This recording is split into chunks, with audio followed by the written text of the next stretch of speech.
Olá, amigo internauta, então novamente eu aqui, Fred João, com vocês no programa Tocando o Oculto e hoje com a minha amiga, a Sueli Souza, bem servido aqui. Obrigado, viu, Sueli? Prazer estar aqui, Fred. Obrigado, prazer é meu, viu? Seja bem-vinda sempre que a casa é sua. E hoje então, como a gente conversou lá atrás, nos programas anteriores com a Sueli, hoje é dia da gente falar sobre os transgêneros, né? Sueli é um tema polêmico, contemporâneo e ele é bem abrangente, né? Na verdade, a gente tem muito o que conversar sobre essa ideia. O que a gente pode dizer, então, para o nosso amigo internauta que está pensando nessa questão da sexualidade e sobre os transgêneros? O que a gente tem a definir? É um tema realmente extremamente polêmico.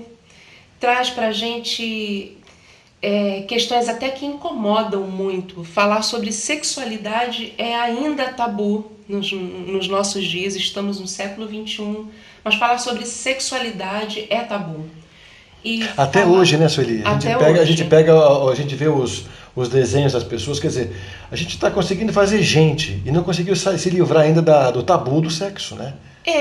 Dentre outros tabus, né? Sim. Nós temos dificuldades de falar de questões fisiológicas, como Exatamente. eliminações fisiológicas, fazer xixi, fazer cocô, menstruação, ereção, sentir estimulado sexualmente ou não.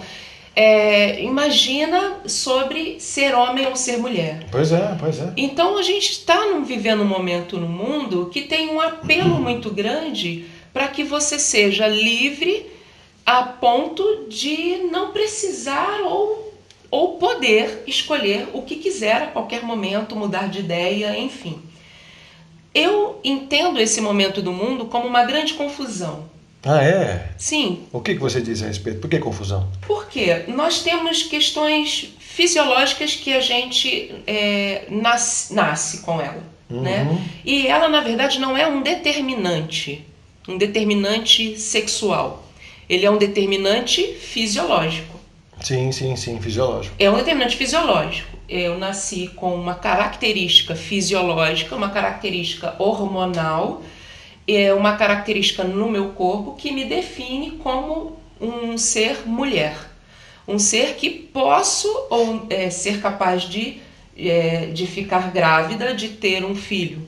Você nasceu com uma característica fisiológica, uma característica física, hormonal, etc., que te coloca com a condição de que você nunca vai gerar uma criança no seu ventre. Você vai proporcionar que uma mulher com as minhas características, por exemplo, né, o faça. Isso é uma coisa. A outra coisa é o desejo de estar ou não com um ser que tem as mesmas características físicas que você ou diferente de você. Ou se a gente tem desejo por ambas as características. Como o ser humano ele tem uma necessidade de colocar placa em tudo. Sempre colocar seus rótulos, né? Os seus rótulos, suas placas ou as suas categorias. A gente tem uma necessidade de se categorizar. Qual é o objetivo dessas categorias? O de saber como se comporta. Então você é um homem, né, no sentido da palavra, do seu gênero, você nasceu assim. Então eu, como mulher, vou ter um comportamento com você. Se fosse uma outra mulher, eu teria um outro tipo de comportamento. Então a gente tem essa necessidade de categorizar, até para que eu saiba como vou me comportar diante de você. Sim. É interessante porque é o seguinte, a gente está numa discussão muito grande sobre identidade de gênero nas escolas também, né? E também em todos os lugares, porque a criança nasceu, pode deixar a menina ou o menino crescer para depois descobrir se vai ser hétero ou homo, quer dizer... É esquisito isso, né? Biologicamente ela já jogou a sementinha. Você, que nem você acabou de falar, você foi preparada para tal coisa, para tal função, né? Se a pessoa tivesse mais maturidade lá para frente, ela poderia ter esse livre-arbítrio de escolher, eu quero ser homem mesmo, eu quero ser mulher. De repente, com maturidade e sabedoria, eu acho, né? Você não acha que anteciparam muito essas coisas, não? Eu acho que nós estamos... Aliás, eu não acho, eu entendo a vida no seguinte ponto. Estamos vivendo um momento de muita informação. Nunca se teve tanto a dizer e tão pouco se compreende o que se diz. Né? Estamos num momento em que nós não compreendemos exatamente quase nada. É verdade. As informações, todas as coisas que nós temos acesso hoje, elas estão num nível de futilidade, de superficialidade muito grande. Então, quando você vai falar sobre qualquer tema, a gente fala... Não a gente, eu estou dizendo, a maioria das pessoas, elas colocam os temas de maneira muito superficial, não se aprofunda, não se procura conhecer de fato os motivos que levaram a determinados comportamentos. Nosso momento atual nos favorece com uma carga de informação tamanha que dificilmente vamos conseguir acompanhar. Nenhum de nós acompanha, na verdade. Né? Nós ouvimos um vídeo, né, hoje mesmo, Augusto sobre Augusto Cury, falando de uma síndrome de estresse por pensamento acelerado nas crianças atualmente, que está sendo confundida com hiperatividade. Na verdade, essa criança está mergulhada em muita informação, tanta que ela não consegue processar uma de cada vez, ela tem que processar várias ao mesmo tempo. O que isso tem a ver com a questão de gênero, que se insiste em colocar esse termo, né? Gênero é substantivo. Então, gênero masculino e feminino, isso é ensino da linguagem.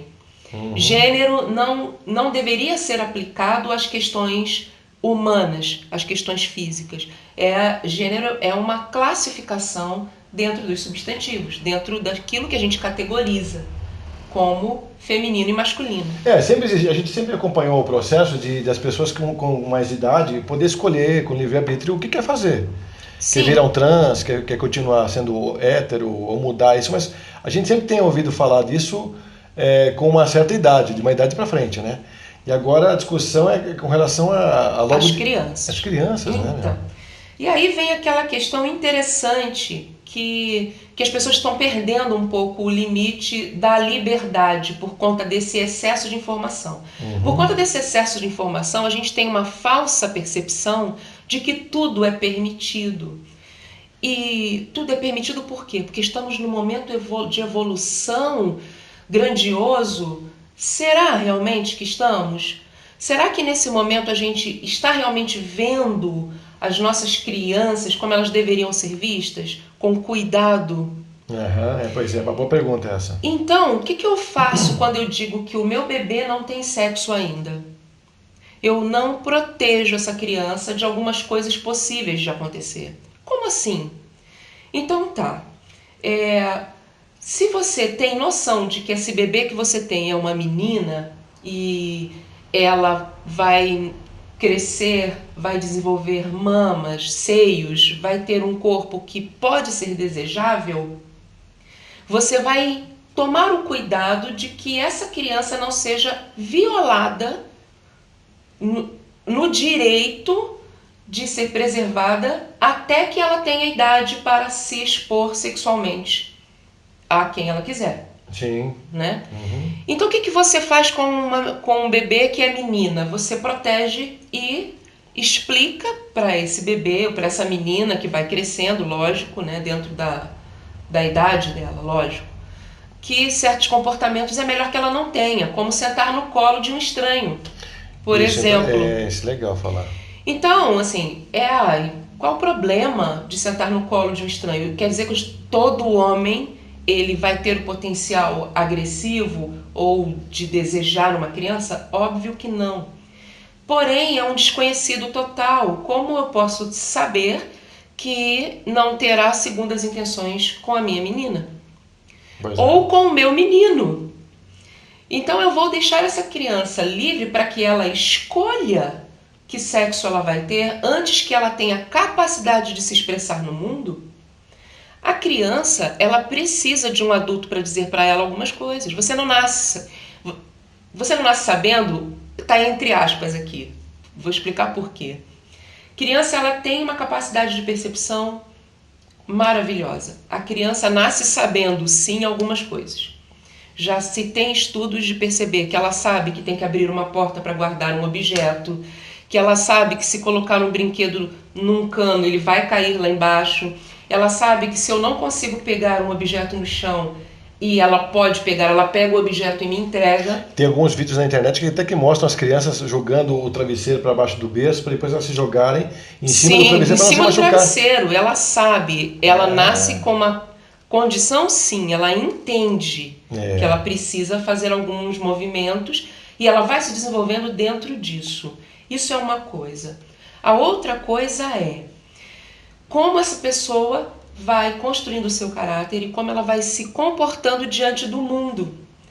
Isso, ela precisa de alguém que lhe dê esses limites, alguém que dê esse contorno para ela, que dê esse setting para ela, que diga, este momento é para comer, este momento é para dormir, este momento é para tomar banho. Este momento é não para bater prego na parede. De preferência, porque estamos gravando um vídeo agora.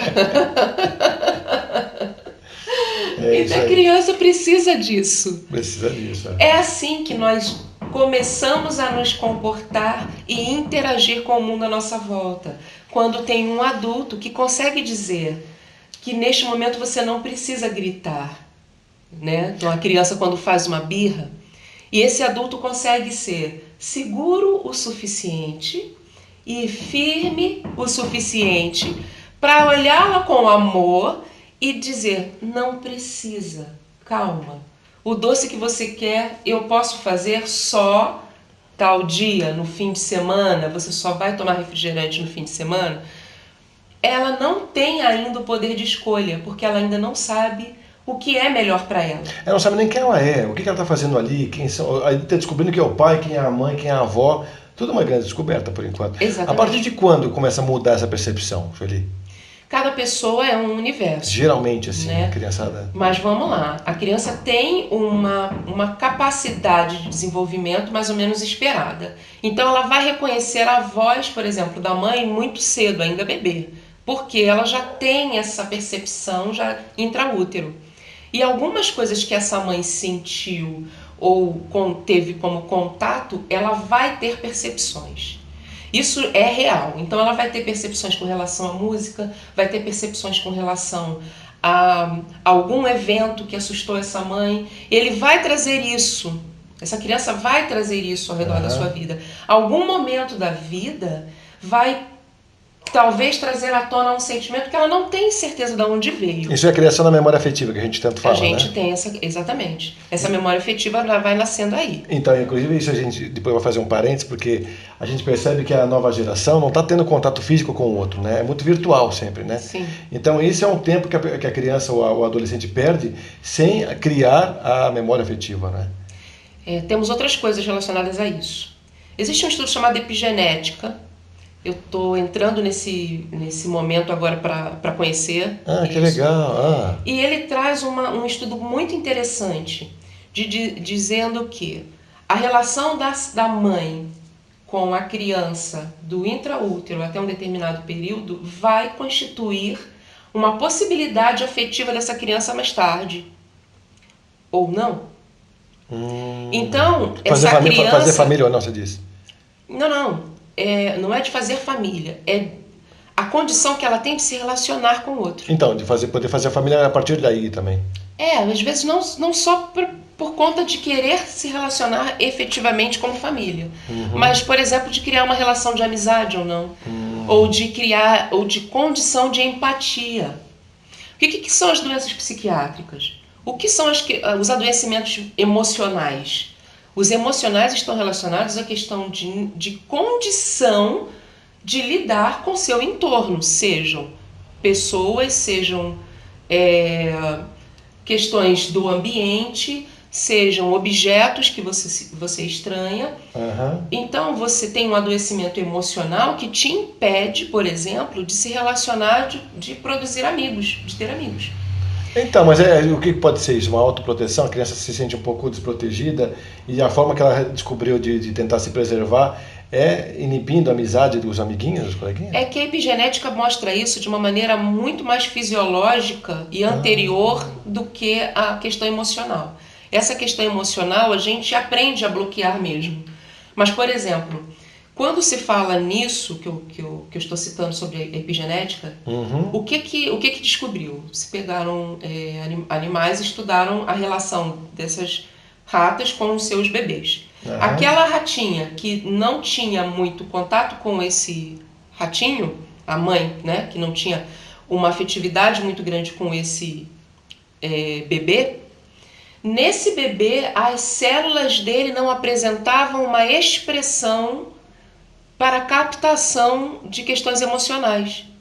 Olha que curioso. Então, assim, não é o que ele construiu depois, é o que está sendo feito quando foi gerado mesmo. Então é na época, no momento da geração... Da diferenciação celular, as construções de proteína lá do DNA para o RNA, né? A produção proteica a partir do RNA.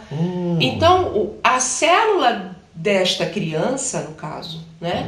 Ela já apresenta, ela já continua se desenvolvendo com a dificuldade de interação social. Nossa. Então é anterior a algum problema emocional que ela tenha passado. E aí o problema é outro, né? Tem que resolver de uma outra forma. A terapia resolve isso? Não sei. Você não isso sabe? É novo para mim. Né? Tá. Então eu não sei se terapia vai resolver isso. Pode ser. Eu sou o tipo de pessoa que acredita realmente em regeneração. Já disse isso várias vezes. Inclusive é legal você contar isso, porque a Sueli outro dia estava me contando, a gente está conversando no telefone, assim, algumas vezes a gente faz esse bate-papo, que é muito bacana e muito proveitoso, e ela me falou assim, olha, como o mundo todo é mental, então a possibilidade da gente fazer uma nova história sempre é possível, né, Sueli? Sempre é possível, sempre é possível. Porque é legal você dar esse parênteses aí, dessa conversa para o internauta, porque às vezes a pessoa fica realmente bitolada só na parte emocional, do sofrimento, do problema que existe, mas ele é criador, ele é co-criador do universo. Exatamente. Eu te contei sobre uma cena de um filme do Harry Potter, eu não lembro qual filme, mas é um filme muito inocente, é um filme adolescente. Uma cena, o Harry Potter fala com Dumbledore e ele diz assim, isso está acontecendo na minha mente? E Dumbledore responde, é lógico que está acontecendo na sua mente. Mas não quer dizer que por estar acontecendo na sua mente deixe de ser real. Então, esse pequeno trecho coloca a questão do que o mundo é mental de forma muito palpável, né? Muito clara. O mundo realmente é mental. Começa na sua cabeça, começa naquilo que você quer criar para você. Então, lógico, como co-criador do universo, como co-criador do meu mundo, eu acredito e tenho como confirmação que toda regeneração é possível. Né? Falei aqui em alguns programas anteriores sobre regeneração de cartilagem, que todo mundo fala que isso não é possível. É um ótimo exemplo que você deu. Pode contar essa história que é bacana. Então, assim, regeneração de cartilagem não é possível porque é um tecido que não tem vascularização, etc, etc, etc. E eu pessoalmente estava num processo, ainda estou num processo de cura, né? E eu acredito em cura, em que eu havia tentado quase tudo, não havia funcionado, mas eu tinha dito, eu acredito em regeneração. Na semana seguinte a ter dito isso, foi me apresentado aquilo que eu precisava para que a regeneração começasse a acontecer.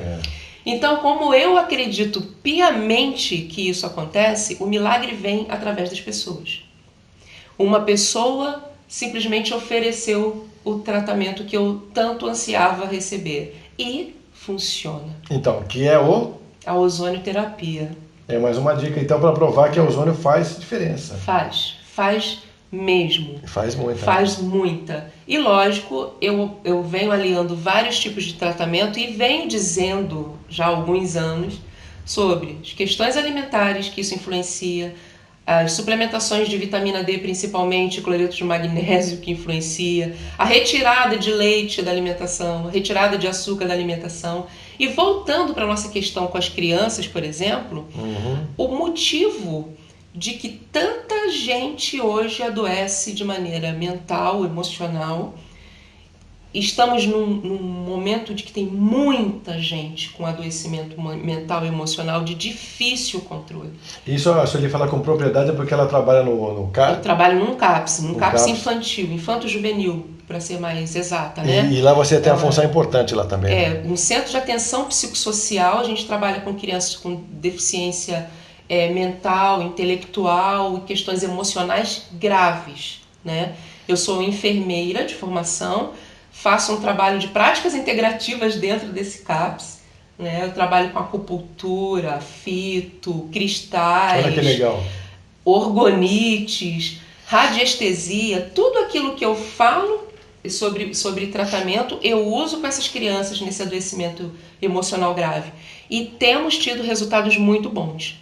Então, de novo, a capacidade de regeneração do ser humano, seja física, mental, emocional, é incrível. Nós temos sim capacidade de regeneração.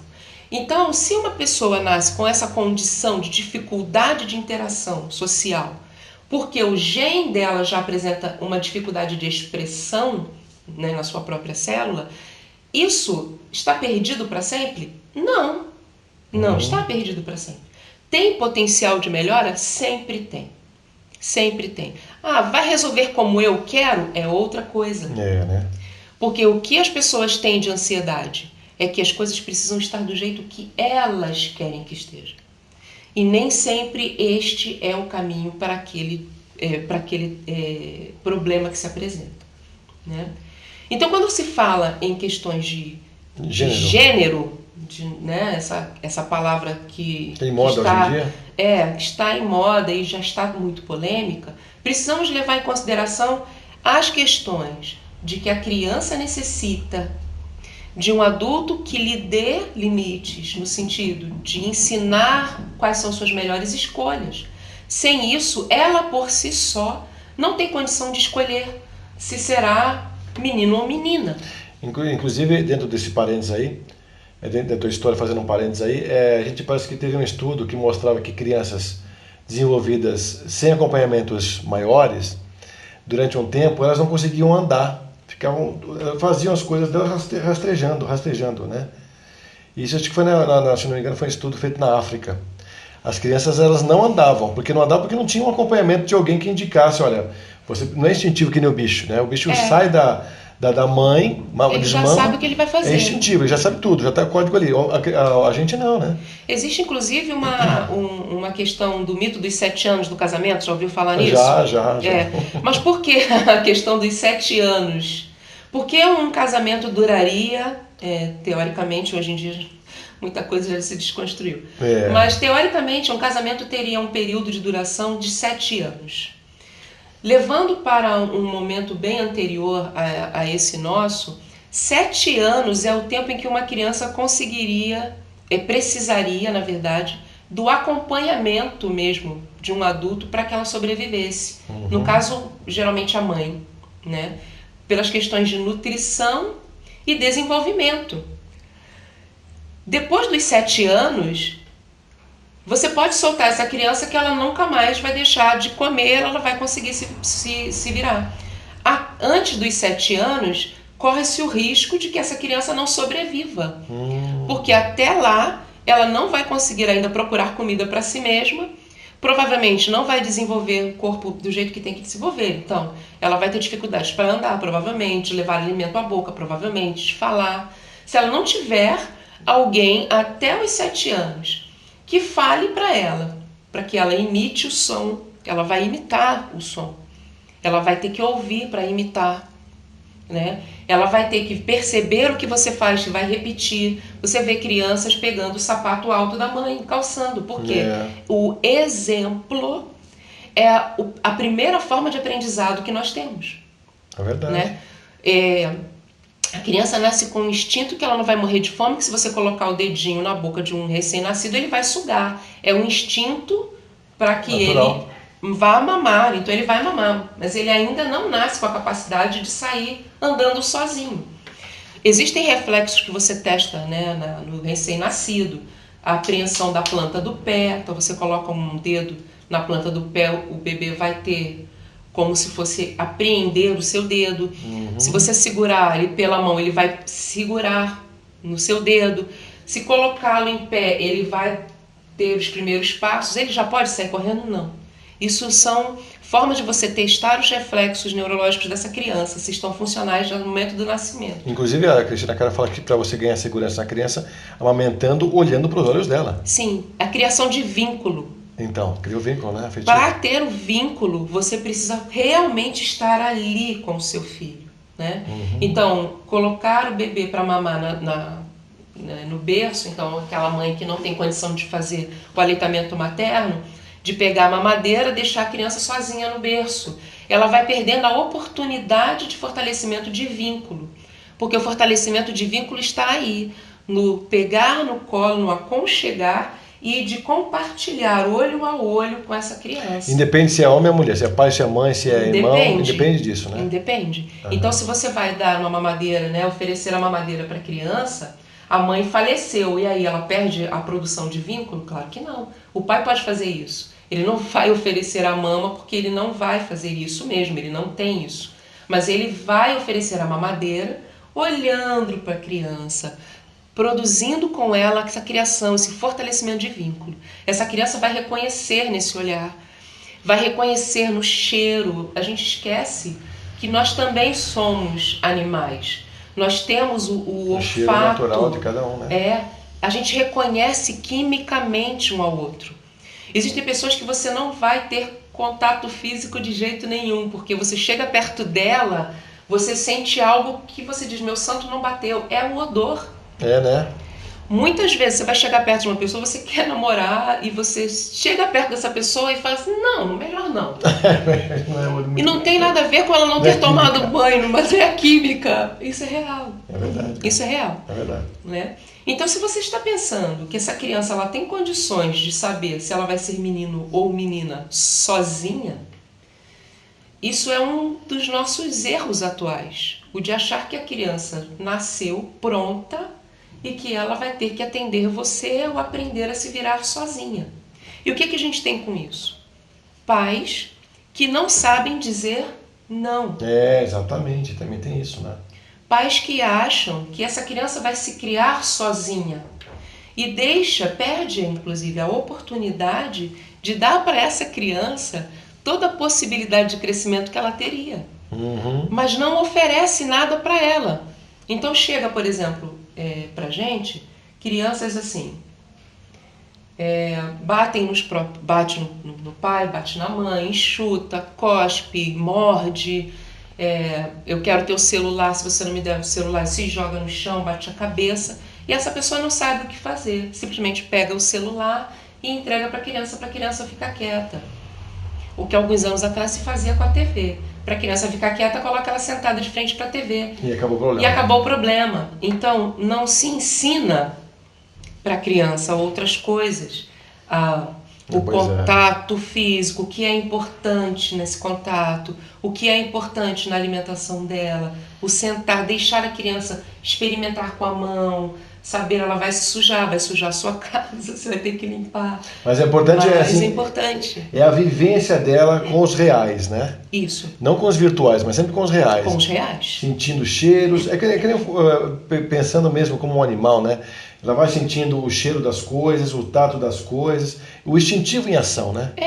Você precisa permitir que ela tenha uma leitura do mundo. Ela precisa ter uma leitura do mundo. Como vai ser essa leitura? Você vai escolher que leitura vai oferecer para o seu filho. Por conta deste momento em que você tem total liberdade para fazer o que quer, você acha que é oferecer total liberdade para uma criança que não tem condições ainda de entender o mundo para escolher sexo? Então, gente, isso é muito grave. Isso é muito paradoxal. Então, assim. de tirar essa ideia, Sueli, porque em gerações anteriores isso não existia. Essa questão não existia, pô. Então, tá uma questão polêmica por conta de música. Agora vou fazer um comentário sobre música. Né? Existe um determinado cantor e tal que tem a preferência sexual dele e eu não gosto da voz desse cantor. Então, se eu digo isso, rede social dissemina, a gente também usa a rede social para disseminar e entrar em discórdias desnecessárias também, né? A gente precisa ficar atento a certos tipos de comportamentos pessoais mesmo. É, verdade. Então alguém diz que se você não gosta da voz dessa pessoa é porque você é homofóbico, né? Uhum. Isso não tem nada a ver com homofobia, isso tem a ver com a qualidade do som que não As pessoas estão tendo gosta. dificuldade em fazer os discernimentos competentes ali. Sim, eu gosto de músicas e estilos de música. Uhum. Algumas pessoas, alguns cantores não me agradam em nada no seu tom de voz. Eu gosto da letra e não gosto da voz desse cantor. Então, às vezes, a letra é maravilhosa, se cantada por um outro artista, eu acho maravilhoso. Tem outros que, do contrário, eu prefiro que todas as músicas do mundo fossem cantadas por ele. Né? Tem um artista em especial no meu gosto, que eu amo aquela voz. Aquela voz é muito bonita. Quem que é que você tem? Tem uns dois que... Eles vão perguntar aí, vão perguntar. Almi Sater é um deles. É o Almi Sater. Almi Sater é um cantor de música regional que eu acho linda a expressão como ele toca. Ele tem muita paixão e ele passa paixão quando ele toca viola. Uhum. Né? Eu não consigo ter a mesma paixão por algumas outras músicas que aí se chamam sertanejas. Não estou falando mal da música sertaneja. Eu só não sinto a mesma paixão nem o mesmo interesse. Uhum. Mas se toca uma Almi Sater, eu paro para ouvir. Interessante. Entende? Alguma coisa daquele gênero, naquele cara, você... Sim, eu reconheço e me faz bem. Né? Uhum. Então, eu tenho um estilo de música que eu ouço todos os dias, que é heavy metal. E trabalho com terapia alternativa. Então a gente olha pra mim e fala, como assim você ouve heavy metal? Pô, adoro Iron Maiden, adoro um monte de coisa. Eu gosto do Metallica, Iron Maiden. Bom, enfim. Cara, eu não sabia dessa daí também. Eu ouço rock pesado. E, por incrível que pareça, eu encontro em alguns, não todos, mas em alguns sons, condição de fazer uma projeção astral. Com heavy metal.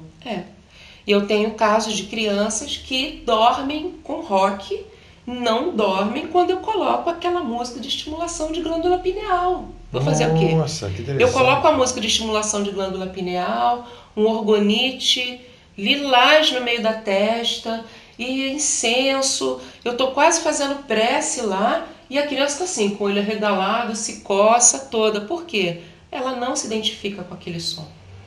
Ela não se identifica. Outro dia eu experimentei, coloquei um rock. Nossa, eu gosto dessa música, tia. Você quer escutar? Quero. Então deixei. Daqui a pouco eu estava dormindo. Por que dormir no meio de uma terapia dessa? Porque ele deixa todas as barreiras para que a terapia funcione. Engraçado que você falou sobre música, aí você percebe a afinidade da criança com a música, mas parece que tem as tribos em geral, né, em gerais lá na África, parece que quando a mamãe está grávida e vai ter um neném, ela já canta a própria música que fez para a criança, não é? Eu soube disso também. Então, e quando a criança morreu, já virou adulta, já ficou velha e tal, e morreu, por exemplo, também se canta essa mesma música que se cantava no começo, no final da vida dela, lá na tribo, né? Então você vê que como existe uma coisa pessoal feita para a pessoa, que tem toda uma ligação afetiva, sim, uma construção emocional. Interessante isso, né? E a gente está baseado em ritos de passagem, né? Sim, o tempo todo. Então é importante você, como vou dizer, proteger esses ritos de passagem. Então, existe a criança que está com determinada idade, ela não tem capacidade de escolha. Então, não dá para colocar sob a responsabilidade desse ser que ainda está aprendendo a ler o mundo, a responsabilidade de algumas escolhas. Por exemplo, diferente de um adolescente que pode escolher entre ser debutante ou não, né? Por exemplo, é diferente. O garoto não faz esse rito de passagem, porque o rito simboliza que a garota está pronta para a sociedade, né? Esse é o simbolismo do debutante. No caso dos 15 anos.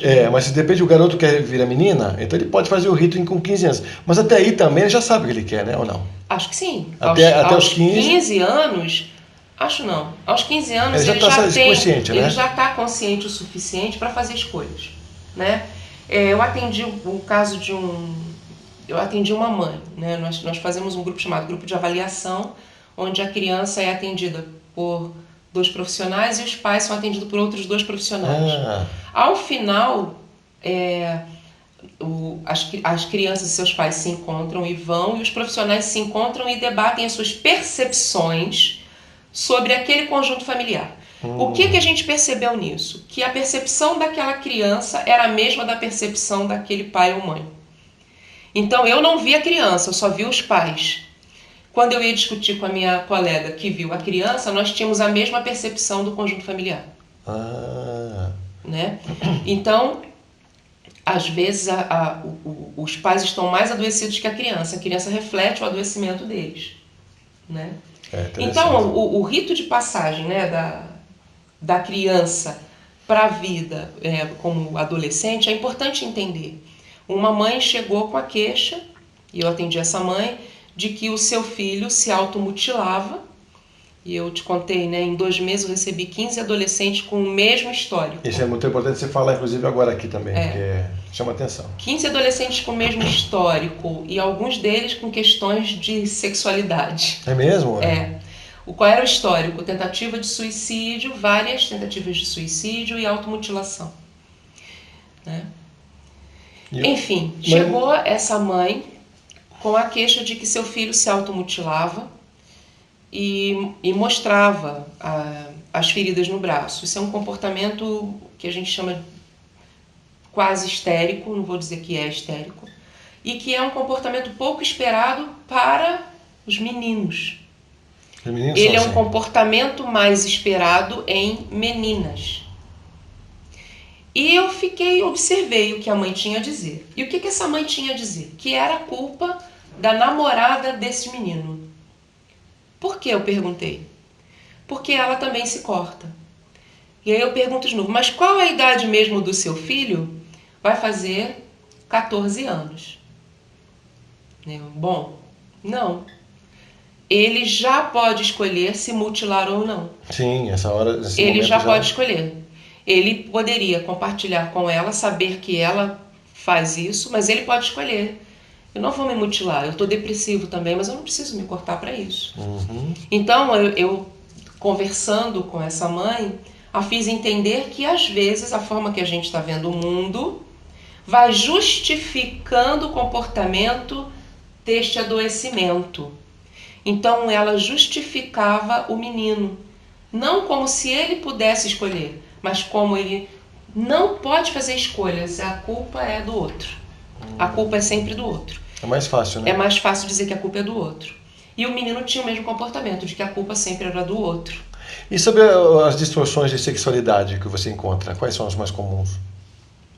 Muitas questões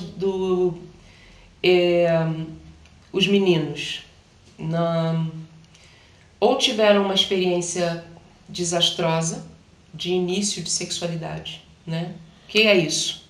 Por exemplo, meninos que começaram a vida sexual muito cedo por uma pessoa mais velha, seja abuso ou... Para mim é abuso sempre, né? Uma criança ser exposta à sexualidade muito cedo, ela não está preparada para a consequência da exposição do próprio corpo.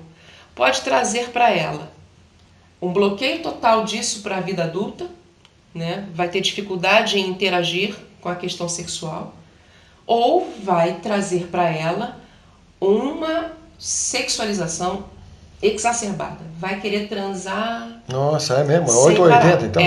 Pode ser que ele bloqueie, pode ser que queira demais, né? Dentro dos bloqueios, ele pode desenvolver a questão, tanto dos bloqueios quanto do excesso, pode desenvolver a questão do não sei mais quem eu sou. Então, por exemplo, se os meninos tiveram uma experiência com uma pessoa do mesmo sexo que eles, né? Um homem, por exemplo, foi mais velho, foi um homem, por exemplo, ele pode ficar na dúvida se ele achou isso bom ou não e se agora ele é homossexual ou não. Isso trazer um grande conflito para a vida dele. Entende? Isso não é ser transgênero. Isso não é ser homossexual. Ele teve uma experiência no início da vida sexual dele. Que ele nem sabia direito. Ele nem sabia direito. Ele não teve capacidade de escolher isso.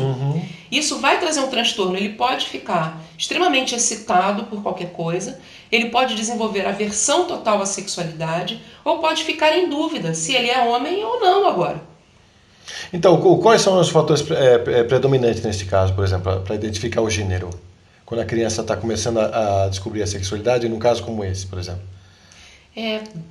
Depende, né? Então, geralmente isso acontece, essa dúvida aí, vai chegar lá para mim com uma questão de que a gente vai percebendo no comportamento desse adolescente que ele está com uma tendência, isso é tendência, a ser mais feminino ou mais masculino. Então... Mas aí que tá, mas por exemplo, se a pessoa tem um jeito, um carinho, que ele pega muito os trejeitos da mãe, porque ele gosta de ver o jeito da mãe, ele se afina mais com essa característica, ele traz esse carinho da mãe, isso não pode ser confundido também, de repente? Pode ser confundido, mas isso não quer dizer que ele vai ser homossexual. Então... Não tem nada a ver com isso. Não, mas aí, juntando isso que eu tô falando com mais a sexualidade que pode ser exacerbada ou não, que você falou, né? Porque para definir para onde ele vai. Então ele também pode ficar perdido. Pô, mas eu tenho um jeito meio feminino porque eu gosto... Ele não sabe disso, né? Não. Mas as pessoas percebem isso. Ele tem o jeito da mãe dele, né? Não sei o quê, ou da tia dele e tal. Mas aí ele tem esse carinho, esse envolvimento com a coisa do carinho com o outro, não sei o quê. Mas aí o que predomina para que ele realmente seja mais feminino ou mais masculino com o tempo? A nossa dificuldade,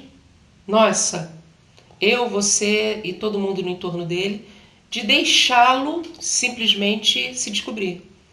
A gente precisa que ele se defina. A sociedade precisa que ele se defina. Então é um grande erro. Isso é um grande erro, gente. Sai do armário. Meu filho só brinca de bola. A minha filha só vai brincar de boneca. Isso não tem nada a ver com deixar seu filho escolher ser homem ou mulher. Eu tenho um casal de filhos, não é por acaso. Deus me deu um menino e uma menina. Então você sabe bem o que você está dizendo. Eu sei bem o que estou dizendo, nesse sentido. Não sou expert em nada, não é isso que eu quero dizer. Mas vamos lá, minha filha, que foi minha primogênita, ela gostava de brincar de bola de gude e de bola. Suelen joga bola com os filhos dela até hoje. Futebol mesmo. Que legal, bacana. Futebol. Suelen chegava em casa toda machucada. Ela batia nos meninos na escola. Eu fui várias vezes na escola. A gente tinha problemas dela se machucar. Ela bateu o rosto na parede porque não parava. Era uma menina que eu ficava assim, meu Deus, o que vai ser, né? Mas naquele momento eu não me preocupava, porque não havia essa preocupação no mundo de que a minha filha fosse virar menino. Eu simplesmente deixava que ela brincasse com o que ela gostava. É alguma coisa muito maior que isso, né? Lógico. Então isso não pode ser confundido. O meu filho, quando nasceu, era muito mais na dele, muito mais tranquilo. O meu filho, o Vitor, tinha bonecos do Max Steel. O que é isso? Max Steel era um nome de um boneco que tinha um programa infantil que ele era super-herói, esse boneco. Anterior a esse período, há mais ou menos 20 e poucos anos atrás, não se tinham muitos bonecos para meninos. Foi mais ou menos uns 20 anos que começou essa coisa de boneco. E eu comprava bonecos. Não, mas tinha o Falcon. Eu lembro que na nossa época a gente brincava com o Falcon. Sim, mas não se falava muito em boneco para menino. Isso é verdade. Se falava em carrinho, bola. Por quê? Porque o seu filho vai pra rua. Bicicleta, bola e carrinho. Seu filho vai pra rua. Por quê? Qual era o natural do homem? Vai trabalhar na rua. Qual era o natural da mulher? Você dava boneca para ela brincar de casinha. Então você dava fogãozinho, panelinha, vassoura. Eu ganhei vários desses brinquedos. Boneca pra caramba, todas elas eram bebês. Né, que você aprende a trocar fralda. Eu tinha uma questão muito engraçada, que eu trocava a fralda com o boneco de cabeça para baixo. Eu colocava a cabeça do boneco no meu colo e vestia a fralda de ponta cabeça. Um dia, como eu era criança, quando eu estava vestindo essa fralda, eu pensei, caramba, como vai ser com meu filho? Eu não posso virar um bebê de cabeça para baixo. Ah, você pensou nisso? Eu pensei nisso quando eu era criança. Quando a Suelen nasceu, eu olhei para ela e falei, eu não posso virar você de cabeça para baixo. Ah, então. Você lembrou da tua infância. Eu lembrei da minha infância. Então... Você criou uma memória afetiva a partir daí, ó. Criei. E foi muito engraçado, voltando à questão de menino-menina, né? Eu nunca dava brinquedos para a Suelen. Ela vai ver o vídeo e vai falar, mãe, você falou de mim, né? Falei. Eu nunca dava brinquedos para ela, só que diziam que ela tinha que ficar dentro de casa. Eu oferecia vários tipos de possibilidade. Então, se ela gostasse de um carrinho, eu não achava problema com isso. E o Vitor da mesma forma, né? O Vitor, quando foi ficando adolescente, começou a fazer algumas escolhas. Por conta de eu pegar, vamos fazer o pé. Manicure, pedicure? Sim. Vamos fazer o pé. E ele pegou o hábito de quando eu ia para manicure, ele pedia para fazer as unhas dele também. E eu, ótimo, qual é o problema? Vamos limpar as unhas, né? E eu pedia a manicure para fazer as unhas dele e deixava passar a base na unha, porque eu nunca achei isso um problema, né? Quando ele foi ficando mais velho, que nasceu pelo na perna, ele ficou incomodado com pelo na perna. Um dia ele foi à farmácia, comprou uma coisa que depila, que você passa na pele e sai no chuveiro. Eu nunca usei aquilo. O Vitor levou aquilo para casa e tirou todos os pelos que ele tinha no corpo. Nossa, mãe. E a minha filha achou isso um absurdo. Todos os pelos não, deixou o rosto, né? Mas ele tirou que tinha nascido no peito e que tinha nascido nas pernas. Ele não lidava bem com aquele pelo nas pernas. E a minha filha ficou muito preocupada e perguntou para mim se ele era gay. E eu olhei para ela, eu achei aquilo um absurdo vindo da minha filha, porque eu nunca tive esse tipo de problema, né? E eu olhei para ela e falei assim, mas de onde você tirou essa ideia? Mas ele faz a unha, faz a sobrancelha e raspa a perna. Que na verdade é uma combinação que devia pela mãe. É um estereótipo feminino. Feminino, é. Isso. Mas por que ele fazia isso? Pela afinidade que ele tinha comigo, pela sensação que ele tinha de estar mais limpo. Que é um pouco aquele exemplo que eu te falei, lembra? Que ele tem um pouco de carinho demais, é igual a da mãe, então, só que ele acaba sendo confundido em tudo isso. Acaba sendo confundido. E assim, não tem nada a ver, né? O desenvolvimento deles foi conforme eles entenderam, mas eu dei limitações que eles pudessem fazer as escolhas. Então, mas aí parece que tem um incentivo a mais também aí nessa questão de experimente todos os sexos para você descobrir o que você quer, não tem? Tem. Hoje em dia é assim, né? Hoje em dia está muito assim. É a questão que eu comecei falando. A permissibilidade. Tudo pode aqui hoje. E isso não é perigoso, o posso tudo? Pois é, então. Porque ao mesmo tempo que diz pode tudo, diz também que você não pode nada. Porque eu posso experimentar todos os sexos, mas ao mesmo tempo eu não posso dizer que não gosto do cantor fulano de tal porque alguém acha que é porque ele é gay. Eu não posso dizer nada, não faz sentido nesse mundo. Não faz não. Não faz sentido. Eu falo, por exemplo, de uma dieta, né, que eu tenho vindo praticando, você sabe, que é cetogênica. E eu explico no vídeo que não é uma dieta para todo mundo, tem que tomar cuidado, você tem que procurar um profissional primeiro antes de encarar.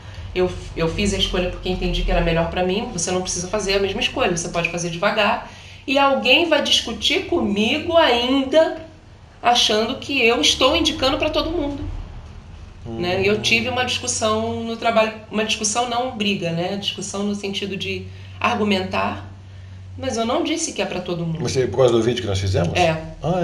Não disse que é para todo mundo mesmo, não é.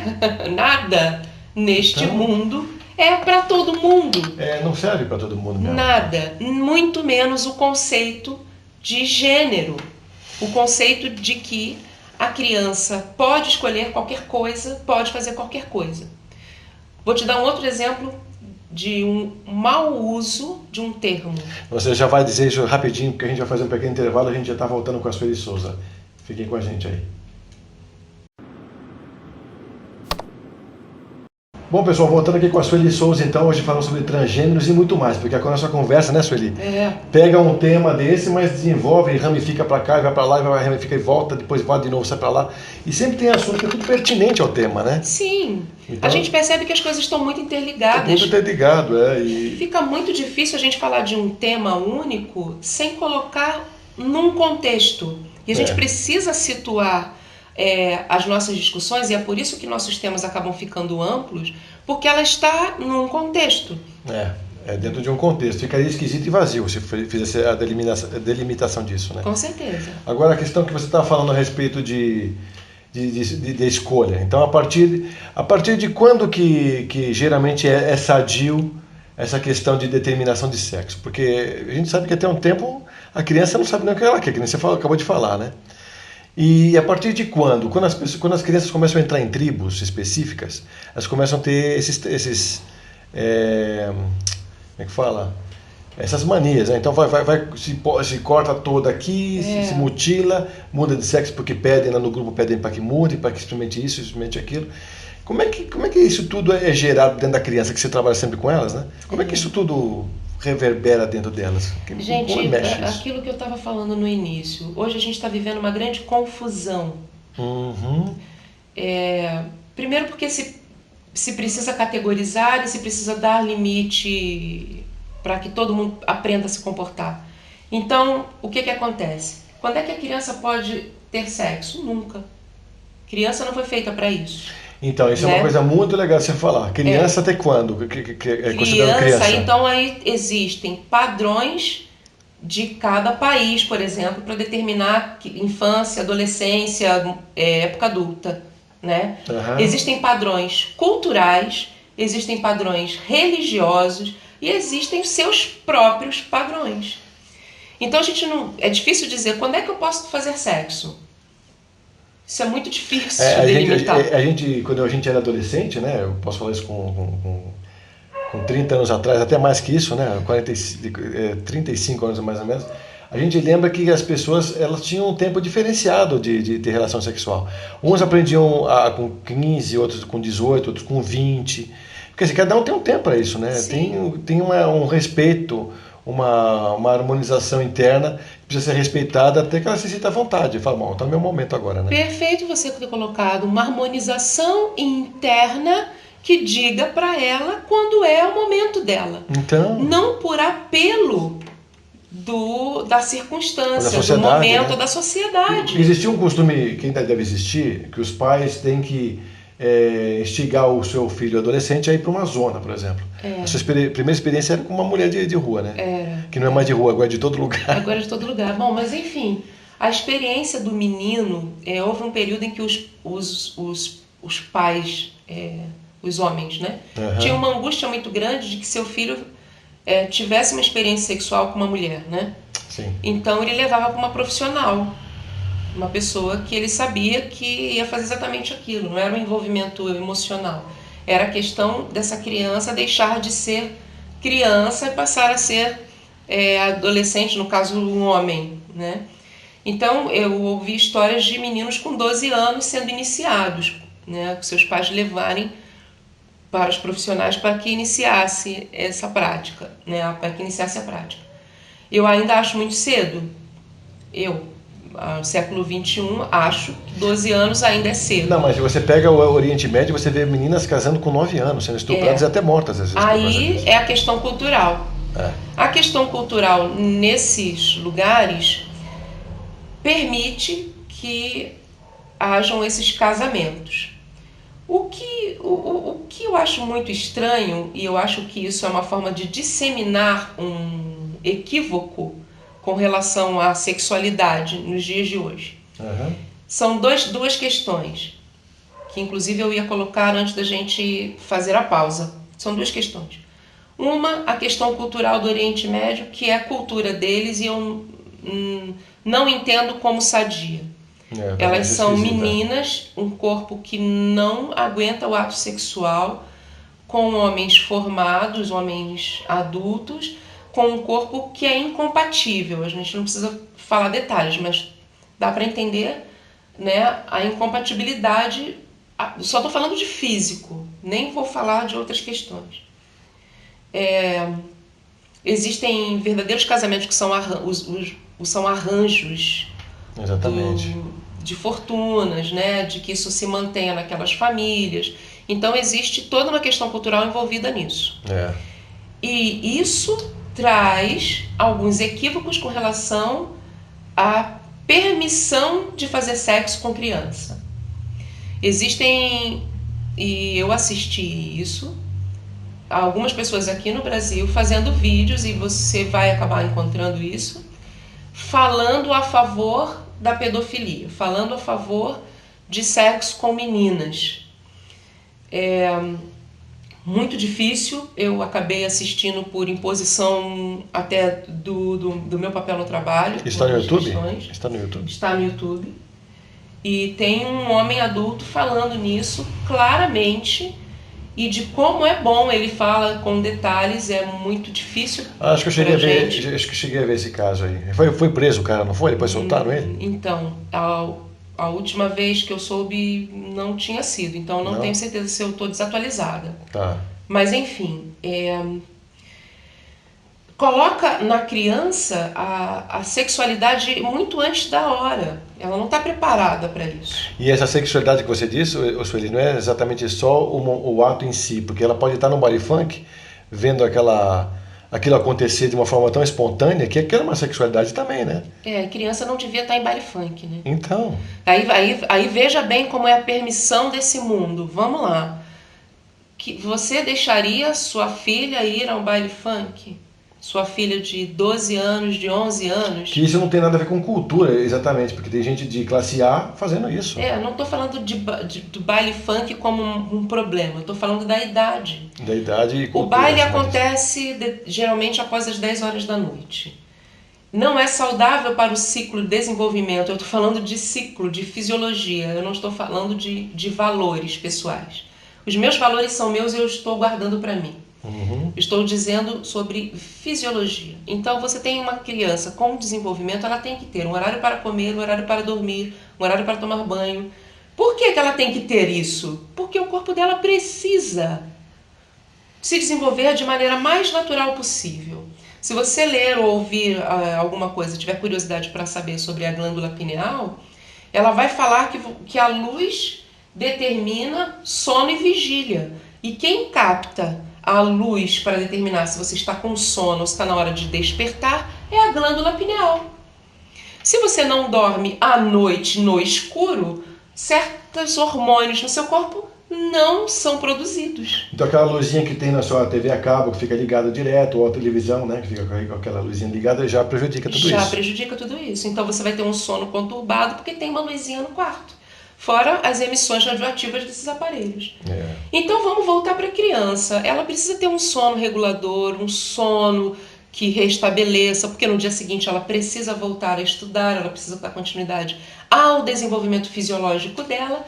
E aí ela sai às 10 horas da noite, num local onde vão fumar, beber, fazer sexo, usar drogas de maneira livre, vão ter episódios de violência. Essa criança, ela não está preparada emocionalmente, muito menos fisicamente para passar por isso. Sim, na verdade, nenhum de nós está. Mas eu já sou adulta, posso escolher passar a noite acordada no baile funk. É um problema só meu. Se no dia seguinte eu vou ter que trabalhar, eu tenho que entender que eu tenho que me manter acordado o dia inteiro. É escolha minha. Isso também isso acaba se intensificando se ela tem irmãs que vão e frequentam e depois falam sobre isso. Isso. E aí, vamos lá.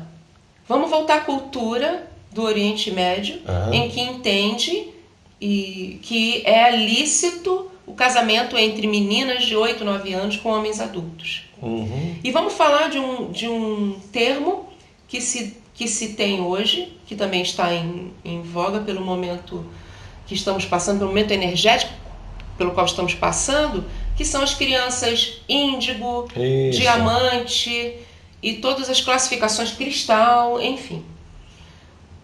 Há uma deturpação desses termos, porque se traz para essa criança o peso de uma escolha adulta. Por quê? Porque ela nasce e já sabe mexer no celular, ela já tem a resposta na ponta da língua, ela traz a definição de Deus. É bem colocado isso aí, Sueli. Ela traz a definição de Deus como ninguém traz, como nenhum adulto pensou. E aí se confunde, por isso de novo estou colocando que estamos vivendo um momento de muita confusão, que esses termos traz para essa criança uma capacidade de escolha e inclusive de escolher fazer sexo. Entende o perigo? Os perigos de uma sociedade onde tudo é permitido, mas nada é compreendido na sua profundidade? É verdade. É esse o contexto que eu quis colocar desde o início. Por isso, não dá para falar de questões de gênero, ou sejam quaisquer outras questões, sem considerar que estamos num momento em que estamos confusos com tanta informação, tudo é permitido, eu posso dizer o que eu quiser numa rede social, é minha, é o meu perfil, eu faço o que eu quiser com ele, e confundem-se termos que não tem nada a ver, confundem-se culturas que não tem nada a ver, e confunde-se a condição que você tem de escolha a partir de um período, que você já tem capacidade de escolher posso ou não posso, com criança pode escolher se ela vai ser menino ou menina, eu não preciso dar roupa para ela de menina ou de menino. Criança pode ir para bailes a qualquer dia e hora. Criança pode ter acesso a drogas lícitas ou ilícitas muito cedo. Criança pode ter acesso a violência visual. O que é essa violência visual? Vai numa favela no Rio de Janeiro, você vai entender o que eu quero dizer. Policiais e bandidos andando armados na frente de qualquer criança. Armas pesadas, ela está exposta à violência o tempo todo, isso de maneira muito natural. Está tudo naturalizado. A violência, inclusive, ficou uma coisa natural. Ficou natural. A gente entende isso numa boa. Aqui eu fiz uma brincadeira uma vez sobre quanto eu era violentada no metrô em São Paulo. No seguinte sentido, eu ando devagar, sempre andei porque eu não preciso correr para chegar a lugar nenhum. Eu sei para onde eu vou trabalhar, eu vou para casa. Preciso correr para isso. Eu sei a hora que saio de casa a hora que você tem que e a hora que eu tenho que pegar o metrô, etc. Mas eu todo dia precisava enfrentar uma multidão que estava disposta a me bater porque eu andava devagar. Bater como você fala? Literalmente me empurrar. Por quê? Porque eu estou na frente. Sai da frente, eu quero passar. Atropelando você mesmo. Atropelando. Tendo lugar à vontade para sentar, e isso não tinha hora. Eu pensei comigo, quando eu comecei a frequentar os metrôs de São Paulo. Uma sociedade automatizada e irracional, né? Irracional. Eu comecei a pensar no início, deve ser o horário, né? O horário de rush, o horário do almoço, ou às 5 da manhã. Enfim, eu peguei em vários horários o metrô de São Paulo, e eu tenho que dizer que não tem hora e não tem dia da semana. Qualquer hora ou qualquer dia da semana, as pessoas de maneira irracional se violentam. Isso é uma coisa automática, né? Entram no automático. Então você tem violência de várias formas. Essa pessoa que escuta música que eu não quero ouvir, mas ela quer que eu escute, não sei porquê. Na marra e coloca o som na toda, né? Aquela religião que insiste em bater na minha casa e dizer que só a religião dele é a certa. E se eu coloco a foto de um orixá nas minhas fotos e eu deixo pública, você assiste se você quiser, acha que eu saio cortando cabeças, eu uso a deusa Kali porque eu sou simpatizante do hinduísmo, né? Então eu leio muito sobre as deidades hindus, etc. E uma vez eu divulguei a foto da deusa Kali, ela está num desenho, na verdade, é um desenho, uma forma de mostrar a deusa Kali, e isso gerou polêmica? Meu Deus. Não, mas o interessante aqui, Sueli, a gente tem um espaço aqui muito interessante, porque é aberto, você já viu, né?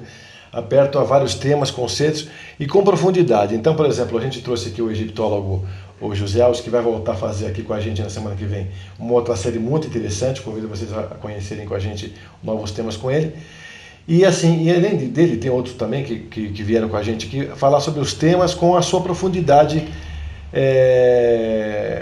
comportamental, sim, ideológica, conceitual, que eu acho importante que se perdeu, porque na internet você tem um monte de histórias, conceitos, mas estão muito deturpados muitas vezes, né? Sim. Sobre as origens, sobre as funções, o que se perdeu. Na verdade, quando a gente faz um programa desse com gente que tem uma grande e vasta literatura, para poder mostrar e poder comprovar, ó, se vocês quiserem, está nesse livro, esse contexto, blá, que a gente faz. Sim. É uma grande chave para o internauta isso, né? Por quê? Porque os conhecimentos estão muitos. A cada hora que você vê, você perde, você não consegue acompanhar. É verdade, é o tempo todo. Tá o tempo todo. A epigenética, por exemplo, que para mim está sendo novidade. Agora eu fiquei sabendo que a expressão do cromossoma X, tem um cromossoma X que é inativo e qual é. Enfim, tem tanta informação. O que você faz com isso? A grande maioria das pessoas só aprende na futilidade, na superficialidade. Aquilo que me interessa, eu divulgo. Então a confusão fica nisso. Muita informação, rapidez para ter coisas, apelo para ser alguma coisa que você não vai conseguir, porque o mundo não te proporciona essa possibilidade tão rápido. Então, aos 20 anos você já tem que ter uma carreira. Pois é. Aos 20 anos você já tem que ser bem sucedido economicamente, num mundo em que acabaram de tirar, em diminuir o salário mínimo. Aqui eu estou falando de Brasil, né? Só de Brasil você tem uma diferença cultural imensa entre as crianças, uma que tem condição de ir para uma escola particular e outra que vai para uma escola pública. Eu fui de escola pública, 15 anos depois eu fui fazer faculdade. Eu tive que trabalhar. Então. Eu saí da escola pública, terminei meu ensino médio, fui trabalhar. Quando 15 anos depois eu consegui fazer a faculdade, tudo que tinha na faculdade eu tinha tido já como base na minha escola pública. Então, e se perdeu, mais uma coisa que se perdeu. Não temos mais essa educação de qualidade, não temos. Não temos.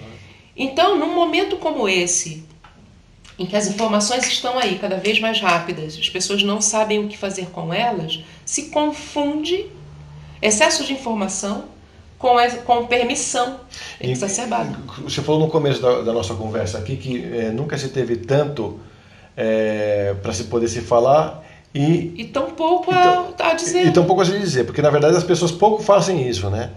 Divulgam o tradicional, o convencional para si próprios, ali, só para se manter e tal, mas a profundidade de certas coisas estão se perdendo. Inclusive até a própria forma de se comunicar, né? Você viu que a gente tem uma defasagem, você vê que hoje a gente é interessante e grosseiro também ver isso. Pessoas que divulgam canal não sei o que, atração não sei o que, escrevendo dezembro com S, e um monte de outros erros de português, e a gente vê que isso está se multiplicando isso em quantidade. Vai, acabou a língua, cadê a língua, gente? Não é incrível? E o interessante é que estamos sem crítica. O que nós vemos hoje em dia? Um ego muito inflamado, uma necessidade de dizer que estou certo o tempo todo, uma incapacidade para a escuta. Exatamente. Uma acidez, inclusive, que vai permeando permanentemente essas pessoas, né? O tempo todo. O tempo todo. E aí, como viver num mundo onde tudo é permitido, porém nada pode ser dito, não há tolerância para o escutar, e o que eu digo é deturpado. Pois é. Então, de novo, eu entendo que esse momento nós precisamos repensar o que fazemos com relação às nossas crianças. Que tipo de mundo você deseja que seu filho leia? Seu filho precisa ler o mundo. Ler como no sentido de entender o mundo onde ele está inserido. Que tipo de mundo você quer que seu filho leia? Você quer que ele esteja protegido ou não? Você precisa ensinar a essa criança a se autoproteger, a ter condições de se conhecer, a ter possibilidades de escolha, sim, dentro de um limite protegido, dentro de um contexto protegido, para que ela faça uma escolha positiva para ela. Não interessa se ela vai gostar de menino, menina ou dos dois, não interessa isso. Isso não é o final. Interessa que essa escolha a faça feliz. Exatamente. O que eu mais encontro são adolescentes sem saber o que são e escolhem e continuam infelizes. Então, se transformam em adultos com dificuldades absurdas de se entender no mundo, na escolha que ele mesmo fez. Então. E aí, então, eu preciso cortar o cabelo, usar o hormônio masculino e continuo infeliz. Ou então, se a mulher tira o peito, vira homem completamente, se for possível. E depois que eu viro homem, engravido. Uhum. E depois você não quer que essa criança tenha uma confusão. Então, assim, é muito interessante tudo isso. Eu não digo... Eu estou em aprendizado, né? Certo ou errado não é a questão. O final não é a questão. O caminho é que é. Então, ofereça um setting protegido para essa criança e ela vai fazer uma boa escolha para ela. E a escolha que ela fizer vai trazer felicidade. É isso que interessa. Exatamente. Né? Se ela é menino ou menina, quando ela nasce, pouco importa para a felicidade dela. O que vai trazer felicidade para ela é como ela tem capacidade de reagir às questões que lhe forem apresentadas, como essa família se constitui, como ela vai conseguir se educar, se ela tem condições de se alimentar ou não. Isso sim, todas essas questões juntas, a possibilidade de crescimento e evolução vão trazer para ela felicidade. Aí ela vai escolher a sexualidade, é outra coisa. É outro momento. É outro momento. Bom, Sueli, a gente tem que encerrar nosso programa aqui, mas já fiquei muito contente aqui com essas explanações muito interessantes, muito sábias que você trouxe aqui para a gente, né? Obrigada. E eu queria que você deixasse então registrado para a gente finalizar aqui os seus contatos para o nosso amigo internauta, para quem quiser te procurar para uma consulta ou para uma terapia, o que você pode deixar para o nosso amigo internauta aí? Diga lá. Então, Fred, eu sou acupunturista, né? Trabalho com várias práticas integrativas, trabalho com crianças com adoecimento emocional grave, crianças e adolescentes e adultos também. Você pode anotar meu WhatsApp, DDD 11, número 988155658. Por e-mail, a gente pode conversar por e-mail também. Sueli com i.mtc@gmail.com ou holística com h sem acento .mtc@gmail.com. O site ainda está em construção, eu vou trazer para você depois. Legal, a nossa página no site. Muito bonito, inclusive. E a nossa página no YouTube, que a gente daqui a pouco também vai montar e vai passar para vocês. Legal. Atendo a domicílio, como acupunturista, geralmente na região do ABC, que é onde eu estou trabalhando. Se tiver alguma dúvida, por favor, pode escrever. Fazer o contato. Ou pode fazer o contato por WhatsApp, que a gente tira as dúvidas. Legal. Sueli, obrigado mais uma vez por a gente estar aqui junto. Querido, eu que agradeço. Muito bom estar aqui com vocês. Obrigado você, querida. Então, fique com a gente para o próximo Tocando Oculto, que a gente tem muito mais para vocês.